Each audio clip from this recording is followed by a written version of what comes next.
মাত্র ৩ কেজি মাছের জন্য প্রাণ গেল ৩ বছরের এক অবুঝ শিশুর। মাছ চুরি করে পালানোর সময় চোরদের দেখে ফেলে ৩.৫ বছরের এক শিশু।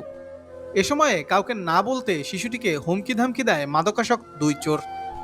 হুমকির ১২ ঘন্টার মাথায় রহস্যজনক মৃত্যু হয়েছে ওই শিশুর। পরিবারের দাবি, চোরের ভয় ও হুমকি ধামকিতে স্ট্রোক করে মারা গেছে ওই শিশু। তবে আর্থিক অনটনে মামলা করতে চায় না শিশুটির পরিবার।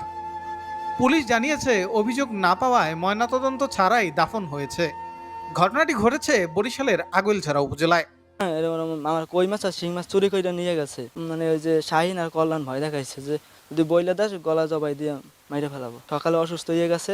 আমরা মা আবার ওরে ডাক্তার দেখাইতে নিতে বলছে, নিয়ে গেছে। এরপর আবার বরিশাল যাওয়ার পথে বাচ্চা মারা গেছে। তানভীর মেটালের স্মার্ট পণ্য ব্যবহার করুন। স্মার্ট হোন। কখনো হাউমাউ